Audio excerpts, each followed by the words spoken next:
오늘 이 저녁에 우리 함께 살펴볼 말씀은 누가복음 5장 37절에서 39절까지의 말씀입니다. 누가복음 5장 37절에서 39절까지의 말씀입니다. 성경책 신약성경 97면에 있습니다.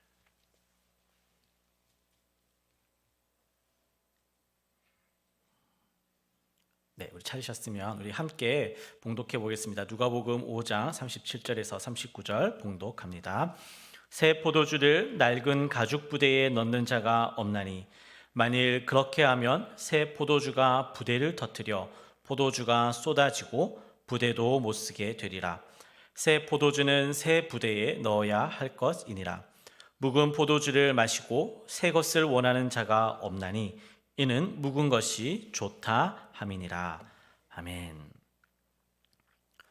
지난번에 저는 이 누가복음 5장에 나오는 새 포도주 그리고 새 부대의 비유를 살펴보면서 새롭다는 게 무엇인가를 함께 나누었습니다. 새롭다는 것은 시간적인 의미로는 지금 현재와 가장 가까운 이런 뜻이 있고, 질적인 의미로는 아직 사용하지 않은 이런 뜻이 있다고 말씀드렸습니다. 그리고 이 주인의 뜻대로 일한다라는 이 성경적인 의미도 있다라는 것을 살펴보았습니다.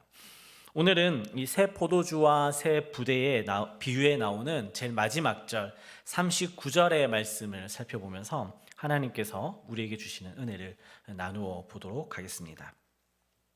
오늘 말씀이 우리에게 주는 메시지는 새 포도주는 맛이 없어도 담아야 한다. 새 포도주는 맛이 없어도 담아야 한다는 것입니다. 예수님께서 이 새 포도주 그리고 새 부대 이야기를 하시고는 다소 이 뜬금없는 이야기를 하시죠. 39절에 보면 예수님은 묵은 포도주를 마시고 새 것을 원하는 자가 없다라고 이야기하시면서 왜 사람들이 새 포도주를 원하는 자가 없느냐, 그 이유를 묵은 것이 좋기 때문이다 라고 그 이유도 알려주시고 있어요.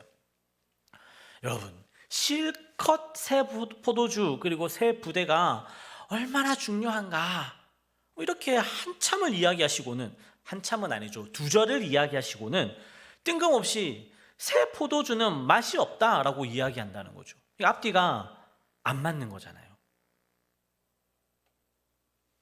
앞뒤가 안 맞는 거죠. 네. 예수님께서는 왜 이 앞뒤가 안 맞는, 한껏 새 포도주, 새 부대를 강조하고서는 새 포도주는 맛이 없어, 이렇게 앞뒤가 안 맞는 말씀을 하시는 걸까요? 사실은 이 유대 율법과 전통에 젖어서 예수 그리스도의 복음을 거부하고 거절하는 유대인들의 이 무지, 완고함, 고집, 이런 것들을 비판하기 위해서 이렇게 말씀하고 계시는 겁니다.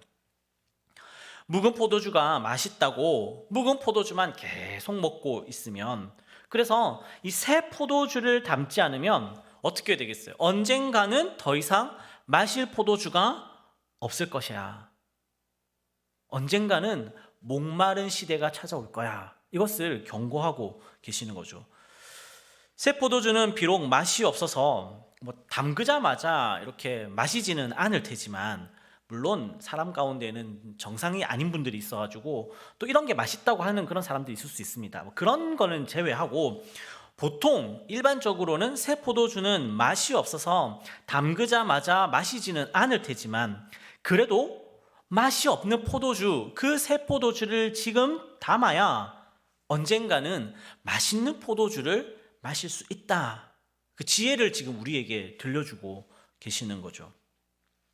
특별히 우리가 지난번에 새 포도주, 새 부대 살필 때에 새롭다라는 것은 여러 가지 의미가 있지만 성경에서는 주인의 뜻대로, 주인의 목적대로 일하고 있다, 작동하고 있다, 이런 의미가 있다라고 우리가 살펴보았습니다. 그러니까 이 새 포도주보다 묵은 포도주를 좋아한다라는 말은 무슨 뜻이냐면, 주인의 뜻대로 일하는 새 포도주가 되기보다는 내 뜻대로, 내 방식대로, 내 지식대로, 내 손에 익은 대로, 내 입맛대로 일하는 묵은 포도주로 남아있기를 더 좋아한다, 이렇게 해석할 수가 있겠죠.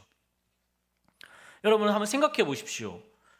주님의 말씀대로 살아가는 것이 쉽고 좋습니까? 아니면 내 뜻대로, 내 마음대로, 내 기분대로 살아가는 게 훨씬 좋습니까?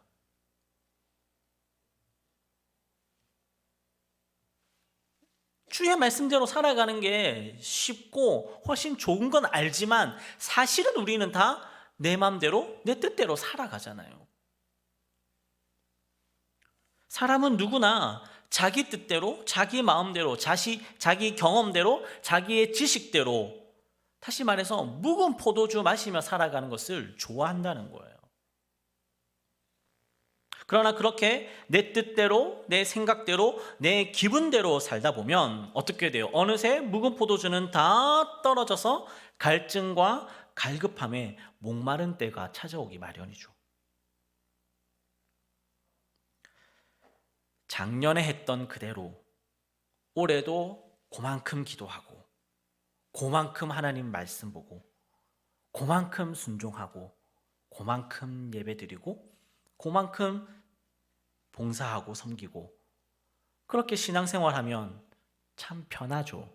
이미 그러한 생활에 나는 최적화가 되어 있거든요. 요만큼 하는 거에는 나는 최적화가 되어 있어요. 그리고 그만큼 해도 하나님께서는 뭐 기도에 때때로 응답해 주셨고, 말씀 들려주셨고, 때에 따라 돕는 은혜도 베풀어 주셨고 하니 별 문제가 없는 거예요. 살만한 거죠. 살만한 거죠. 내 입에 딱 맞는 포도주 마시면서, 그런데 그렇게 신앙생활 1년, 3년, 5년, 10년, 20년 하다 보면 어떠한 결과가 되죠? 어느 순간 기도가 뭔가 허공에 메아리 치는 것만 같고, 내 모든 기도가 벽에 튕겨 나오는 것만 같고요. 하나님 말씀 아무리 들어도 나는 그거 다 안다. 옛날에 다 들었다. 그렇게 하나님 말씀이 내 안에 뿌리를 내리는 것이 아니라 다 튕겨져 나가고요. 예배는 메말라 가고요. 찬양에는 힘이 없고요. 생명력이 다 떨어져 나가고요. 성김과 봉사는 귀찮은 일이 되어버리고 마는 거죠.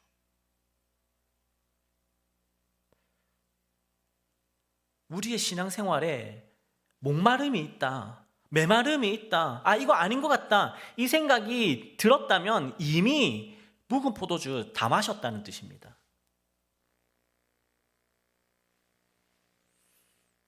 교회도 마찬가지 아니겠어요, 여러분? 여기 장로님들 앉아 계신데 제가 외람되지만 교회 얘기를 조금만 하겠습니다.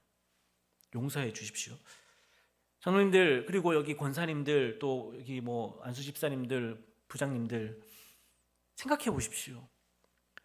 작년과 거의 똑같은 1년 계획을 짜고 작년과 크게 다르지 않은 예산을 편성해서 쓰면서 올해는 부흥하기를 바란다면 그게 맞는 건가요? 묵은 포도주 아닙니까? 우리가 아무리 부흥과 성장을 놓고 하나님 아버지 앞에 목청껏 기도한다 해도 여러분, 하나님 뭐라 그러시겠어요? 하나님 뭐라 그러시겠어요? 하나님 이렇게 말씀하지 않으실까요? 작년에 그 계획대로 그 예산대로 했잖아. 그런데 안 되는 거 봤잖아. 부흥 됐니? 부흥 안 됐잖아. 그러면 그 계획과 그 예산은 실패야. 내가 안 되는 거 보여줬는데도 올해 똑같이 하면서 부흥하게 해달라 그러면 나는 어떡하니? 이렇게 대답하지 않겠습니까?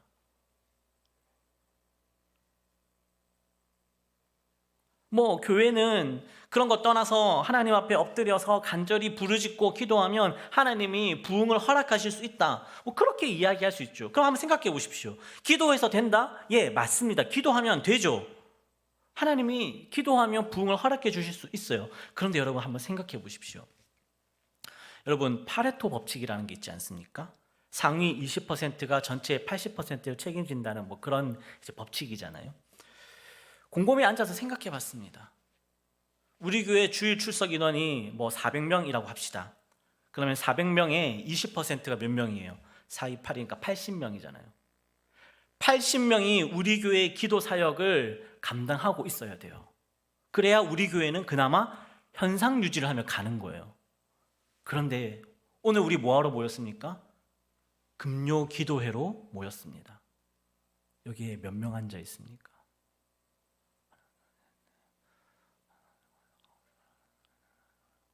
30명.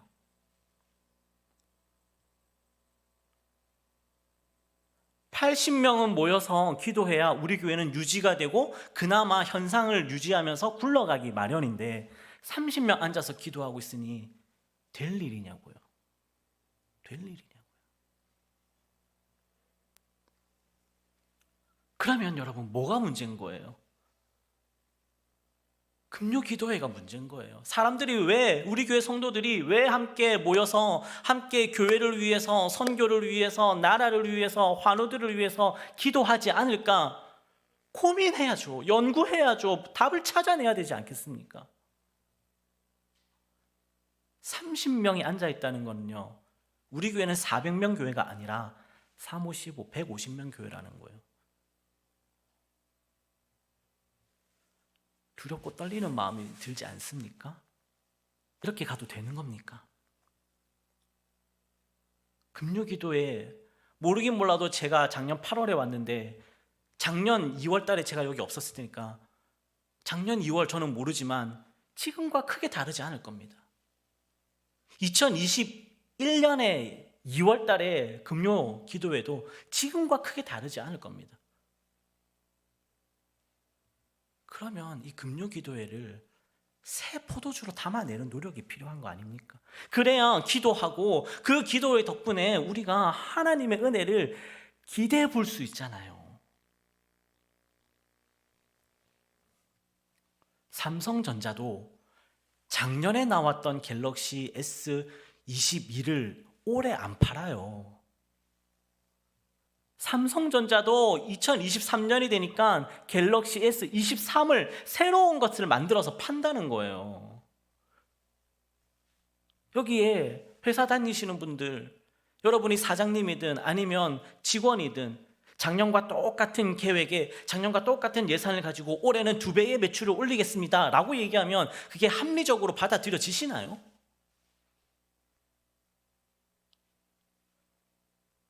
그게 다 묵은 포도주라는 거예요. 묵은 포도주.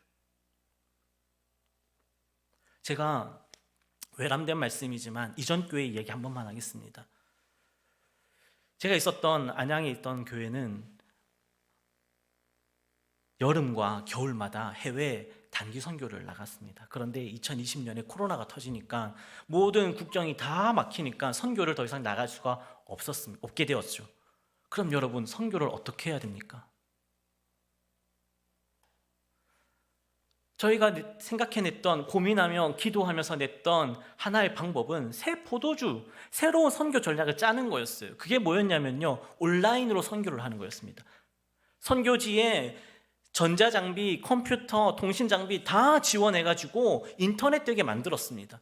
줌 다 할 수 있고 유튜브 다 할 수 있게 만들었어요. 그래서 한국어 어학당이 있는 나라에는 한국어 공부를 할 수 있도록 우리 대학생들, 청년들 다 불러다가 그 공부하고 있는 학생들과 1대1 한국어 프리토킹 시간을 하게끔 만들었어요.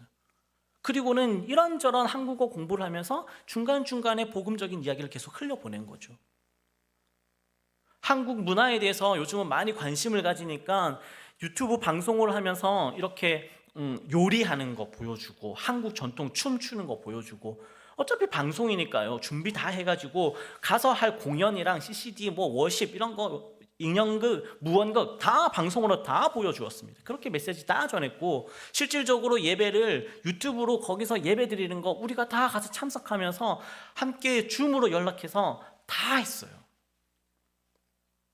그랬더니 여러분, 평소에는 선교에 가고 싶었지만 이 시간적인 여유가 안 돼서 일을 해야 되니까 못 가시던 분들이 평일날 저녁에 할 수 있는 건 참여할 수 있잖아요. 선교에 동참하는 인원이 아주 많아졌다는 거예요. 그리고 거기 반응도 좋아요. 와, 우리 동네에, 보통 이 다 제3국의 좀 열악한 환경 속에서 지내시는 분들을 대상으로 우리가 선교하잖아요. 우리 동네에 인터넷이 되고 줌이 되고 뭐 이게 유튜브가 되고 한다고 너무너무 신기해하는 거예요. TV 사다 줬거든요. TV에 자기 얼굴 나오는 거 보고 너무 좋아하는 거예요. 한국에 대해 관심이 많았는데 한국에 대해서 여기저기 서울, 부산, 제주도 여행지 가가지고 여기 한국에 이런 곳이라고 남대문이 뭔가를 보여주고 경복궁이 어딘지를 보여주고 다 했다고요. 그렇게 여행을 다 보여줬어요. 한국 소개도 다 해줬고요. 우리 교회가 어떤 교회지, 여기 강대상은 무엇이고, 여기가 어떤 곳이고, 여기가 중등부실, 고등부실, 청년부들 하는 곳, 여기가 무슨 찬양대실 다 하나 보여주면서 이런 게 교회다, 이렇게 생활한다, 이렇게 모여서 예배하고, 이렇게 사랑의 교제를 나눈다 다 보여주었다고요. 새 포도주를 담아야죠. 그 결과가 뭔지 아세요? 제가 최근에 이제 그 이전 교회 이제 집사님과 통화를 했는데, 예전에는 그렇게 많은 사람들이 시간 되는 사람들만 선교를 갔는데요, 올해 선교 한 팀당 거의 다 30명 넘게 다 지원해서 갔다는 거예요, 현장으로. 그 이전에는 겨우 10명, 15명 모이던 나라들도 30명 넘게 모여서 가더라는 거예요. 왜? 내가 온라인으로 그 나라를 위해서 선교에 동참했으니 이제는 한번 직접 가보고 싶다는 생각이 드는 거예요. 하나님께서 거룩한 마음을 주신 거예요. 그러니 가는 거잖아요.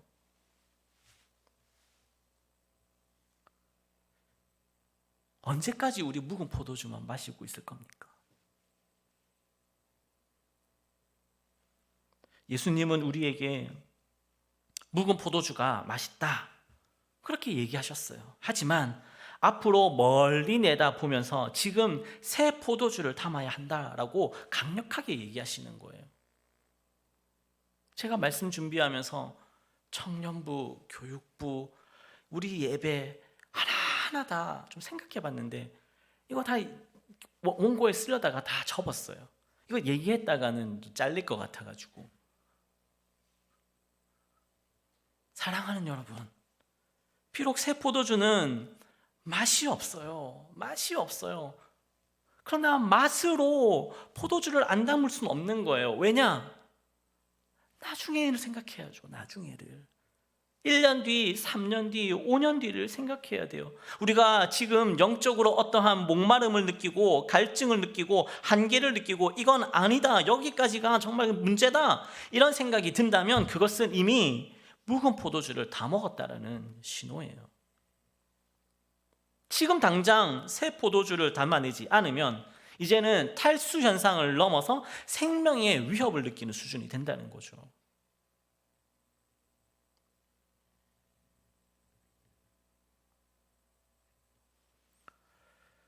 금요 기도회는 뭐가 문제일까요? 우리 기도회로 모였잖아요. 기도회로 모였는데 제일 많이 하는 게 찬양이에요. 찬양 30분 하고 설교 20분 하고 기도 10분 15분 하는데, 기도하면서도 찬양 다 부르면 시간 다 빼고 나면 기도 몇 분 하는 거예요. 제가 우리 교회에 진지하게 물어보고 싶어요. 우리 교회는 함께 모여서 1시간 기도할 수 있는 교회인가요? 라고 물어보고 싶어요. 1시간 찬양을 할 수 있을 거예요. 1시간 겨우겨우 말씀은 들을 수 있을 거예요. 근데 우리 교회 기도 1시간 할 수 있는 교회인가요? 기도는 호흡이라면서요. 1시간 호흡도 못하는 교회가 무슨 교회가 되겠어요? 산소통 꽂고 있어야 되는 거 아니겠어요? 산소통.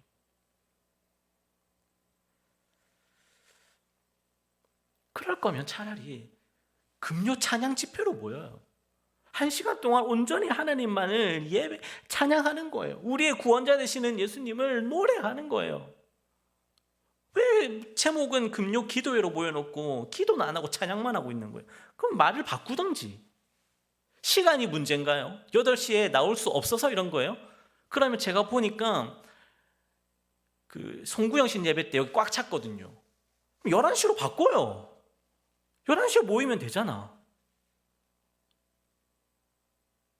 우리는 금요 기도회, 수요 기도회, 새벽 기도회 다 기도하겠다고 모여놓고 기도를 제일 적게 해요. 다시 돌아옵니다. 기도하면 하나님이 부흥을 허락해 주신다고요? 예. 문제는 뭐죠? 우리가 기도를 안 해요. 기도를 안 한다고요.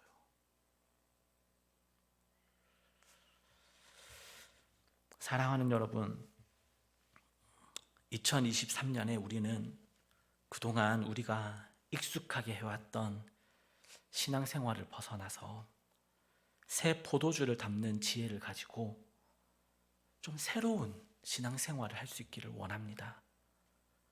기도에 목이 마르면 기도에 새 포도주를 담으십시오. 말씀에 목이 마르면 말씀에 새 포도주를 담아내야죠. 성경을 읽고 묵상하고 큐티하고 성경 공부하고 해야죠. 찬양의 목이 마르면 찬양의 새 포도주 담아야죠. 언제까지 그 80년대 90년대 부르던 찬양만 부르고 있을 거예요. 물론 그 영성이 깊은 찬양은 또 불러도 우리에게 은혜가 되죠. 그러나 이 시대를 살아가는 사람들이 만들어낸 이 시대 정신을 담아낸 찬양도 부를 수 있어야 하는 것 아니겠어요? 예배에 목이 마르면 예배에 새 포도주를 담아내야죠. 언제까지 그 옛날 10년 전 20년의 예배 순서를 가지고 예배를 드릴 거예요?